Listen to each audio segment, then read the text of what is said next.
Hello students, welcome to Unimongs. मेरा नाम हीना है and I am your political science and legal awareness expert.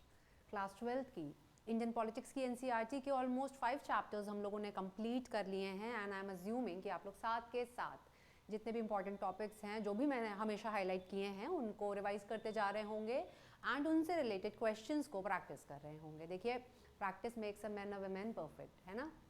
तो क्या करना है, मतलब नॉट ओनली CUET, आप बाकी भी जो सिमिलर पैटर्न पे जितने भी एग्जाम्स कंडक्ट होते हैं आप उनके क्वेश्चंस भी देख सकते हैं, क्योंकि सम हाउ देखिए कोई भी टॉपिक होता है उस पर गिने चुने क्वेश्चंस होते हैं जो बनते हैं, है ना। तो आप उनको जितना ज़्यादा प्रैक्टिस करेंगे आप उतना कॉन्फिडेंट फील करेंगे अपने फाइनल एग्जाम में। तो आज हम क्या डिस्कस करने वाले हैं, आज हम the crisis of democratic order जो 6th चैप्टर था इसको कंक्लूड करेंगे, राइट। तो प्रीवियस सेशंस में क्विक रिकैप ले लिया जाए, मतलब क्या हमने पढ़ा है क्या नहीं पढ़ा है। तो मैंने आपको बताया था कि जुडिशरी और लेजिस्लेचर के बीच में क्या टसल हो गया था, है ना, कि जुडिशरी को लगा कि भाई जो लेजिस्लेचर है या जो लेजिस्लेटिव है, जो ब्रांच है, वो क्या कर रहे हैं, वो इंटरफेयर कर रहे हैं उनके काम करने के तरीके में, है ना। एंड हमने डिस्कस किया कि किस तरीके से हाई कोर्ट ने इंदिरा गांधी के इलेक्शन को इनवैलिड बोल दिया एंड देन अपील हुई, ठीक है। एंड भाई जो CJI अपॉइंटमेंट की बात आई तो वहाँ पे जो 3 सीनियर मोस्ट जजेस थे उनको भी क्या कर दिया गया, इग्नोर कर दिया गया। तो ये थोड़ा सा क्या हो गया बच्चों, टसल हो गया। मैंने आपको बताया कि फंडामेंटल राइट्स क्या होते हैं, GPSPs क्या होते हैं, इमरजेंसी क्या होती है, एंड बहुत बढ़िया तरीके से प्रीवियस सेशन में हमने डिस्कस किया था कि क्या रीजंस थे, ऐसे क्या सर्कमस्टांसेस थे, ऐसी क्या सिचुएशन थी जिसकी वजह से इमरजेंसी देश में लगी। एंड जो लोग उसके फेवर में थे वो लोग क्या बोल के फेवर में थे, और जो लोग अपोज कर रहे थे इमरजेंसी का वो लोग क्या बोल के अपोज कर रहे थे, राइट। तो चलिए आज वहीं से आगे बढ़ते हैं, देखते हैं आज हम क्या सीखने वाले हैं। Yes, so this is the crisis of democratic order part 4, ठीक है भाई। आज इसको हम कंक्लूड कर देंगे, खुश हो जाना आप लोग क्या कि ये वाला चैप्टर आपका कंप्लीट होने वाला है। आज के सेशन में सीखने के लिए क्या मिलेगा, बहुत इंपॉर्टेंट सेशन होने वाला है ये, क्योंकि ये जितने भी टॉपिक मैंने आपको स्क्रीन पे आपको दिख रहे होंगे ना, यहाँ से क्वेश्चंस आएंगे ही आएंगे, ठीक है। सो आज हम देखेंगे कि भाई जो इमरजेंसी लगी थी ड्यूरिंग 1970s, ठीक, बार बार याद रखो कि 1970s जो है उसको क्या भाई देश में पॉलिटिकल इंस्टेबिलिटी, है ना, इसके लिए जाना जाता है, या पॉलिटिकल टर्मोइल जो है वो देश में रहा, ठीक है। हाँ, तो अब ये जो इमरजेंसी लगी इससे हमें क्या सीखने को मिला, इससे क्या लेसन्स थे, है ना। जैसे मॉक टेस्ट में आपको बोलती हूँ कि आप प्रैक्टिस करो, तो क्यों बोला जाता है कि मॉक टेस्ट प्रैक्टिस करना है, सो दैट मॉक टेस्ट में जो जो गलती कर रहे हो उसको आगे एग्जाम में रिपीट ना करो, ठीक है। तो ऐसे ही देश में इमरजेंसी लगी, इतनी प्रिकैरियस सी सिचुएशन हो गई थी, तो उससे हमने क्या सीखा कि भाई आगे जाके ये चीज रिपीट ना हो। उसके बाद भाई पॉलिटिकल मतलब जो चेंजेस हैं वो क्या क्या हुए इमरजेंसी के बाद। उसके अलावा 1977 में जो इलेक्शंस हुए उनकी बात करेंगे एंड जनता गवर्नमेंट की हम बात करेंगे, एंड बीच में कुछ कुछ कमीशंस जो हैं वो फॉर्म की गई थी, शाह कमीशन और मंडल कमीशन, दोनों बहुत इंपॉर्टेंट हैं। एंड मतलब आप CUET के अलावा, मतलब एंट्रेंस के अलावा जो कम्पिटिटिव एग्जाम्स होते हैं उसमें भी यहाँ से क्वेश्चंस जो है रिपीटेडली पूछे गए हैं, तो ये टॉपिक ऑटोमेटिकली इंपॉर्टेंट हो जाता है, ठीक है भाई। एंड 7th जनरल इलेक्शन, तो ये सारी चीजें आज हम डिस्कस करेंगे और इस चैप्टर को कंक्लूड कर देंगे, राइट। चलिए, तो उससे पहले डेली डोज क्या है भाई, कि आपको नॉर्थ से लेके साउथ तक जितने भी स्टेट्स हैं उनको अरेंज करना है, उनका अरेंजमेंट देखना है, कैपिटल्स याद रखने की कोशिश करनी है, और किस स्टेट की बाउंड्री किस स्टेट से टच करती है या किस कंट्री से टच करती है ये हमको याद रखना है। मेन फोकस किस पे करना है, नॉर्थ ईस्ट पे क्या करना है, मेन फोकस रखना है। तो बोलो मैम आपको ऐसे एफिनिटी क्यों है नॉर्थ ईस्ट से, ऐसा कुछ है, आपका होम टाउन है क्या नॉर्थ ईस्ट? नहीं बच्चों, क्योंकि यहाँ पे ना कंफ्यूजन होने के चांसेस सबसे ज्यादा हैं। छोटे छोटे से स्टेट्स हैं, लोकेशन में कंफ्यूजन हो जाता है ना, अरुणाचल, नागालैंड, मणिपुर, मिजोरम, इस तरीके से कौन कौन सा स्टेट कहाँ पर है भाई, किसकी कैपिटल क्या है, ठीक है।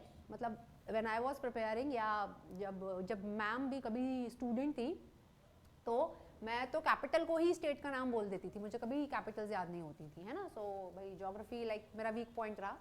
चलिए, सो बात करते हैं किसकी, लेसन्स, क्या सीखने को मिले हमें इमरजेंसी से, है ना। तो इमरजेंसी सिचुएशन क्या थी, आर्टिकल 352, है ना। मैंने आपको बताया था प्रीवियस सेशन में कि आर्टिकल 352 जो है उसके हिसाब से इमरजेंसी लगाई जाती है और कौन डिक्लेयर करते हैं, प्रेसिडेंट डिक्लेयर करते हैं, ठीक है। और आर्टिकल 352 जो है वो नेशनल इमरजेंसी की बात करता है, ठीक है। तो सारी की सारी पावर किसके पास चली जाती है, सेंट्रल गवर्नमेंट के पास चली जाती है, ठीक है। चलिए भाई, अब हमें इमरजेंसी के बाद क्या सीखने को मिला, हमें क्या रियलाइजेशन हुआ कि भाई इट इज एक्सट्रीमली डिफिकल्ट कि भाई डेमोक्रेसी जो है उसके साथ छेड़छाड़ की जाए। मतलब इंडिया ने जब इंडिपेंडेंस के बाद चूज किया था कि भाई हम जो है डेमोक्रेटिक रहेंगे, हम डेमोक्रेसी चूज करते हैं, तो इमरजेंसी में हमें यह समझ में आ गया था कि हम डेमोक्रेसी के साथ कुछ भी गड़बड़ नहीं कर सकते हैं। It is very difficult. Democracy क्या, for the people by the people, मतलब लोग जो बोलेंगे, लोगों की जो रिक्वायरमेंट्स हैं उनको फुलफिल करना गवर्नमेंट की रिस्पॉन्सिबिलिटी है, ठीक है ना। इसके बाद क्या, इंटरनल इमरजेंसी, जैसे कि देखो 1970s के दौरान देश में जो इमरजेंसी लगी थी उसमें क्या बोला गया था कि लोगों ने क्या कर दिया था, रिवोल्ट कर दिया था, है ना। लोग जो हैं वो क्या सरकार को बोल रहे थे, काफी सारी जो प्रॉब्लम्स थी उनको लेके, ठीक है। जो रिवॉल्यूशन वगैरह हो रहे थे उसमें क्या बोला जा रहा था, जितने भी गवर्नमेंट एम्प्लॉयज थे कि भाई गवर्नमेंट की कोई बात मत सुनो, स्ट्राइक कर दो ताकि सरकार काम ही ना कर पाए, है ना। तो क्या बोला गया, that internal emergency can be proclaimed only on the grounds of armed rebellion, मतलब लोग जब शस्त्र सशस्त्र लेकर बाहर निकल आएंगे उसी बेसिस पे क्या इंटरनल इमरजेंसी घोषित की जा सकती है, राइट। और इसके बाद देखो मैंने आपको बताया that as per article number 352 emergency जो है वो प्रोक्लेम की जाती है। प्रोक्लेम मतलब डिक्लेयर की जाती है, ठीक है ना। कौन करते हैं, प्रेसिडेंट करते हैं, ये याद रखने वाली बात है। अब प्रेसिडेंट जो है वो कैसे करते हैं, बट जब काउंसिल ऑफ मिनिस्टर्स मतलब मंत्री परिषद, है ना, तो मंत्री परिषद क्या करते हैं भाई, जब राइटिंग में लिख के किसको, प्रेसिडेंट को बोल देते हैं कि भाई सिचुएशन जो है वो अब हाथ से जा रही है और क्या जरूरी है हमारे लिए देश में इमरजेंसी लगाना, तो तब जो है वो इमरजेंसी क्या होती है, लग जाती है। इतना क्लियर है, ठीक है भाई। एंड इसके बाद जब इमरजेंसी लगी, जब लोगों पर रिस्ट्रिक्शंस लगाए गए, मैंने आपको बताया था कि ऑपोजिशन पार्टी के जो लीडर्स थे उनको उठा के जेल में डाल दिया गया था। And apart from that restrictions लगा दिए गए थे प्रेस पे, है ना, कि आप कुछ भी पब्लिश करोगे, आप कोई भी आर्टिकल लिखोगे, आप कुछ भी करोगे तो क्या करना पड़ेगा आपको परमिशन लेनी पड़ेगी गवर्नमेंट से कि भाई हम ये फला फला चीज पब्लिश कर रहे हैं, आप देख लीजिए, ठीक है। अदरवाइज क्या करेगी भाई सरकार, प्रेस को सीज कर देगी आपके, है ना। तो इमरजेंसी ने क्या किया, इट मेड एवरीवन अवेयर, लोग जागरूक हो गए किसके बारे में, the value of civil liberties. Liberties क्या, लिबर्टी क्या होती है ना। जैसे घर में हम किसी भी मम्मी नाइट आउट के लिए जाना है या रात का कोई मूवी का शो देखना है, नहीं जाना है तुम्हें, इतनी लिबर्टी नहीं है तुमको, है ना, द सॉर्ट ऑफ फ्रीडम, ठीक है भाई। तो वो जो सिविल फ्रीडम था उस चीज की वैल्यू हमको पता लग गई कि भाई हम रिस्ट्रिक्शंस के साथ रह नहीं सकते हैं, है ना। तो उस चीज के बारे में लोग जो है वो और ज्यादा अवेयर हो गए। तो ये सारी की सारी चीजें हमें कब हमें रियलाइजेशन हुआ भाई, ये जब उन चीजों पर रोक लग गई, है ना। चलिए, तो ये सारी चीजें हमने सीखी किससे, इमरजेंसी से। अब अगर हम बात करें पॉलिटिक्स की कि भाई ठीक है इमरजेंसी लग गई, अब उसके बाद इमरजेंसी कब खत्म हुई, 1977 में खत्म हुई, है ना। और चलो यहीं पे फटाफट से आपसे क्वेश्चन पूछ लेती हूँ, जल्दी से मुझे बताओ या खुद को बताओ कि इंदिरा गांधी का जो इलेक्शन था वो कौन से हाई कोर्ट ने इनवैलिड घोषित किया था। मैंने आपको प्रीवियस सेशन में बताया था ये। एंड बच्चों ये क्वेश्चन CUET 2022 में पूछा हुआ है, तो आपको पता होना चाहिए, है ना। तो चलिए 1977 में इमरजेंसी क्या हुई, खत्म, ठीक है भाई। अब तो ऑपोजिशन, अब क्योंकि भाई इंदिरा गांधी पे ये एलिगेशन लगाए गए थे कि आपने अपनी पावर्स को क्या किया, मिसयूज किया, है ना, कि जो पावर्स देश के लिए थी, लोगों के लिए थी, आपने उसको अपने पर्सनल गेन्स के लिए यूज किया। तो अब इमरजेंसी खत्म हुई तो जितने भी ऑपोजिशन वाली पॉलिटिकल पार्टीज थी उन्होंने बोला चलो अब तो साथ में काम करेंगे। एंड उन्होंने क्या किया, एक अपनी बड़ी पॉलिटिकल पार्टी बनाई जिसका नाम रखा जनता पार्टी। जनता इज कौन, पीपल, लोग, है ना। तो जनता की पार्टी इज जनता पार्टी, ठीक है भाई। अब तो क्यों ऐसा किया गया, क्यों पार्टी बनाई गई, ताकि जो इश्यूज थे, मतलब लोगों के साथ जो अन्याय हुआ, है ना, जो इनजस्टिस हुआ कब, ड्यूरिंग इमरजेंसी, उन चीज़ों को क्या किया जाए, रेज किया जाए, बोला जाए कि भाई ये गलत हुआ है, आप कॉम्पेंसेट करो इस चीज़ को, राइट। सो उसके लिए तो ऑलमोस्ट जितनी भी ऑपोजिशन पार्टीज थी अपार्ट फ्रॉम कांग्रेस, उन्होंने क्या किया, they join Janata party. Leader कौन थे, जयप्रकाश नारायण, जेपी नारायण। इनको और क्या बोला जाता है, मैंने आपको प्रीवियस सेशंस में ये भी बताया है। तो ये तो पॉलिटिकल सिनेरियो था देश का, किसके बाद, इमरजेंसी खत्म होने के बाद, ठीक है। अब देखो, अब हमें कैसे पता लगा कि मैम लोगों को मतलब प्रॉब्लम हुई या लोग जो है परेशान हुए इमरजेंसी में, है ना, ये हमें कहाँ देखने को मिला, एक एक इंसान ने आके तो बोला नहीं। तो 1977 में लोकसभा के इलेक्शंस हुए, उनका जो रिजल्ट आया ना, वहाँ ये चीज़ समझ में आ गई कि लोगों को कितनी दिक्कत हुई है, ठीक है। तो लोकसभा के इलेक्शन कितने साल के लिए लोकसभा होती है भाई आपकी, 5 इयर्स, 5 साल के लिए सरकार चुनी जाती है ना, ठीक है। सो लोगों का वर्डिक्ट, अब भाई हमें क्या पावर दी है, हमें, हमारे पास तो वोट डालने का अधिकार है, ठीक है। तो अगर हमें गुस्सा आ गई तो हमने क्या किया भाई, हमको है कि इस पॉलिटिकल पार्टी ने हमारे हिसाब से काम नहीं किया, अब हम दूसरी पार्टी को लाएंगे या दूसरा लीडर हम चूज करेंगे, है ना। So the people's verdict was decisively against the emergency. इसका मतलब क्या, कांग्रेस जो है उसके सीट्स या उसके नंबर ऑफ वोट्स ऑटोमेटिकली कम होंगे। क्यों, क्योंकि जो वर्डिक्ट आया, जो इलेक्शंस का रिजल्ट आया, उसमें साफ साफ ये समझ में आ गया था कि लोग जो है वो इमरजेंसी से खुश नहीं थे, ठीक है। इतना क्लियर है। तो अब कब हुए ये वाले इलेक्शंस आपके, 1977 में हुए। कौन से नंबर के थे, 6th जनरल इलेक्शन थे, ठीक है। तो अब देखिए बड़ी सिंपल सी बात है, एक पार्टी कौन सी आपकी, कांग्रेस, और दूसरी थी आपकी जनता पार्टी। तो अभी जैसे कि मैंने आपको बताया, ज्यादातर ऑपोजिशन पार्टीज ने क्या किया था भाई, जनता पार्टी जो है ना उसको ज्वाइन कर लिया था। तो जब इलेक्शन कंटेस्ट करने की बात आई, इलेक्शन लड़ने की बात आई, तो हर पार्टी अपना मैनिफेस्टो निकालती है कि भाई अगर आप हमको वोट दीजिए, हम ये काम करेंगे, हम ना डेवलपमेंटल वर्क्स जो है उन पर ज़्यादा फोकस करेंगे, इस तरीके की चीज़ें। तो जनता पार्टी ने क्या किया, इस इलेक्शन को मतलब सब चीज़ें ना पूरा फोकस किस पर रखा, इमरजेंसी पर रखा। उन्होंने लोगों को जाके बताया कि देखो कितनी प्रॉब्लम हुई है ना, अगर आपको इमरजेंसी से प्रॉब्लम हुई है तो आप हमको वोट दीजिए, सो दैट ये सिचुएशन आगे जाके फिर से ना हो, ठीक है भाई। So for the first time since independence the Congress party was defeated in the elections, ठीक है। देखो हमने डिस्कस किया था ना वन पार्टी एरा और ये सारी चीजें, तो पहली बार क्या हुआ, 6th जनरल इलेक्शन में जनता पार्टी क्या हो गई, डिफीट हो, जनता पार्टी ने डिफीट कर दिया, किसको, कांग्रेस को, है ना। तो ये आपको ध्यान रखना, और ये इंडिपेंडेंस के बाद पहली बार ऐसा हुआ। तो अब आप सोचो लोग, कितने लोगों को दिक्कत हुई होगी इमरजेंसी के टाइम पे, है ना। लोग उस चीज से नाखुश थे, उनको वो चीज पसंद नहीं आई थी। सो यहाँ पे अब देखो, वैसे इतने ज्यादा फैक्ट्स पेपर में नहीं पूछे जाते हैं, लेकिन क्योंकि इस वाले इलेक्शन के फैक्ट्स इंपॉर्टेंट हो जाते हैं। पहली बार ऐसा हुआ कि कांग्रेस जो है वो हार गई इंडिपेंडेंस के बाद, और किसने हराया, जनता पार्टी ने हराया। तो यहाँ पे याद रख लेना कि कांग्रेस को सिर्फ 154 सीट्स आई थी, है ना। मतलब हो सकता है पेपर में एग्जामिनर पूछ ले कि 1977 वाला जो इलेक्शन था उसमें कांग्रेस को कितनी सीट आई थी, या कांग्रेस को किसने हराया, या कौन सी पार्टी जो है वो जीत गई थी। ऐसे क्वेश्चंस बनते हैं घुमा फिरा के। तो हमें क्या करना है, हमें हर तरीके के क्वेश्चन के लिए प्रिपेयर रहना है। कुछ भी पूछें वो भाई हमको तो आंसर आता है, आप चाहे कॉन्सेप्ट पूछो, आप चाहे फैक्ट पूछो, हमने तो सब पढ़ा हुआ है भाई, है ना। तो इन जनरल इलेक्शन में कांग्रेस को कितनी सीट आई, 154 सीट्स आई, ठीक है। चलिए नाउ, अब जो जनता पार्टी एंड इट्स एलीज, मतलब जो जनता पार्टी का जो पूरा ग्रुप है ना, जो ऑपोजिशन उनने बनाई थी, उनको कितनी सीट्स मिली, 330 सीट्स मिली। कितने में से, 542 में से, है ना। तो कितनी सारी सीट्स मिल गई उनको भाई। देखो फाइनली क्या, उन्होंने अपनी गवर्नमेंट बनाई, ठीक है।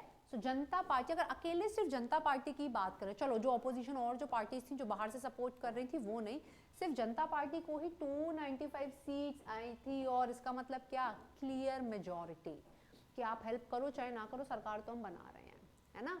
तो कोई यहाँ से अब मैं याद दिला दूं आपको, मैंने आपको बताया था क्या, कोएलिशन क्या होता है, ये वर्ड याद है या भूल गए, बताइए भाई। कोएलिशन क्या होता है, मिली जुली सरकार, खिचड़ी सरकार, है ना।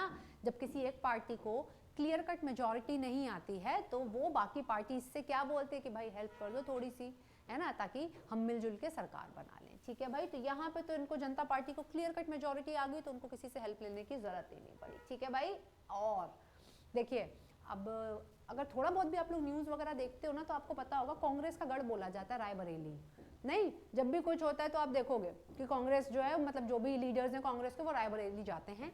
इस इलेक्शन में इंदिरा गांधी जो हैं वो रायबरेली से इलेक्शन हार गई थी। हो सकता है पेपर में ये पूछ लिया जाए, ऑल्दो बड़ा पॉलिटिकल टाइप का क्वेश्चन है, बट क्योंकि भाई पहली बार हुआ ना, लाइक आफ्टर इंडिपेंडेंस, इंडिपेंडेंस कब मिली थी 1947 में, तो इसलिए थोड़ा सा इस वाले इलेक्शन की जो चीजें हैं ना वो इंपॉर्टेंट है बच्चों, तो कोशिश करना आपको क्या हो जाए, याद हो जाए। ठीक है ना। अब जनता गवर्नमेंट की हम बात करते हैं, तो जैसे ही 1977 वाला जो इलेक्शन था वो हुआ, उसमें जनता पार्टी जीत गई, है ना। So after the election there was a stiff competition. अब कंपटीशन किस चीज का मैम, जनता पार्टी तो जीत गई, सरकार तो उनकी बन गई, तो कंपटीशन क्या था कि प्राइम मिनिस्टर कौन बनेगा, है ना, ये भी क्वेश्चन पूछा हुआ है पेपर में। तो प्राइम मिनिस्टर की पोस्ट के लिए जो इंपॉर्टेंट नाम थे, जो इंपॉर्टेंट कैंडिडेट्स थे वो याद रखने हैं, मोरारजी देसाई, ठीक है, चरण सिंह एंड जगजीवन राम। ये तीन जो नाम है ये सामने आए कि भाई इन तीनों में से क्या करना है, किसी एक को चूज करना है और प्रधानमंत्री बनाना है देश का।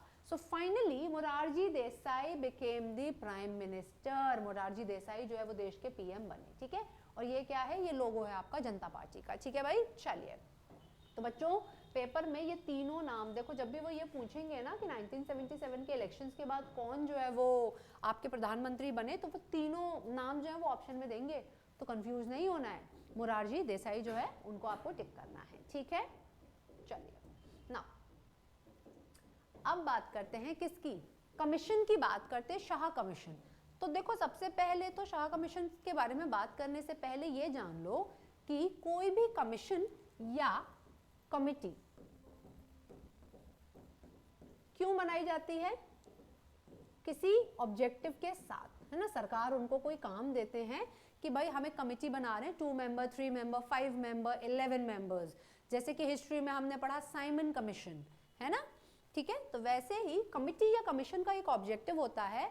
और अब मैम ये नाम कैसे डिसाइड होता है कि इसको शाह कमीशन बोलेंगे या वो साइमन कमीशन थी, या इसके बाद अभी हम मंडल कमीशन देखेंगे।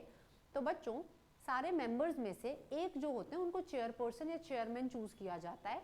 तो जो चेयरमैन का नाम होता है ना, उन्हीं के नाम पर जो है वो कमिटी जानी जाती है, उनके नाम से। ठीक है, तो अब ये किसने बनाई शाह कमीशन, शाह कमीशन बनाई जनता पार्टी ने, उन्हीं की सरकार बनी ना, मोरारजी देसाई प्रधानमंत्री बने। और क्यों बनाई, ऑब्जेक्टिव क्या था, ऑब्जेक्टिव था कि इमरजेंसी को इन्वेस्टिगेट करना कि सही थी लगाना या नहीं, सॉरी यस, इमरजेंसी को इन्वेस्टिगेट करना, उसके प्रोज एंड कॉन्स के बारे में बात करना। ठीक है भाई, तो प्रेसिडेंट कौन थे या चेयरपर्सन कौन थे, चेयरमैन कौन थे, JC शाह, इसलिए कमीशन का नाम क्या है, शाह कमीशन है। ठीक है, बहुत बार पेपर में ये सवाल पूछा गया है कि शाह कमीशन जो है वो क्यों बनाई गई थी, सो टू इन्वेस्टिगेट दी इमरजेंसी। ठीक है भाई, अब तो काम क्या किया शाह कमीशन ने, देखिए, overseeing actions taken during the emergency, की जो भी एक्शंस लिए गए इमरजेंसी के दौरान, जो भी डिसीजंस लिए गए उनको देखना था, उनके बारे में बात करनी थी कि उनसे उनके वही प्रोज एंड कॉन्स,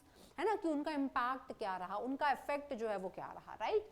और इसके बाद जितने भी इंसिडेंट्स हुए थे इमरजेंसी के दौरान उनको क्या करना है, उनको इन्वेस्टिगेट करना है। ठीक है, तो ये शाह कमीशन का काम था। मैंने इमेज भी जो चेयरपर्सन है उनकी ऐड की हुई है, थोड़ा सा ना लिंक करते हैं हम, रिलेट करके पढ़ते हैं तो मजा आता है।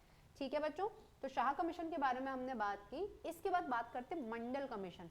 ये ऑलमोस्ट हर एग्जाम की फेवरेट है, बिल्कुल हर पेपर में एक ना एक बार पूछी गई है।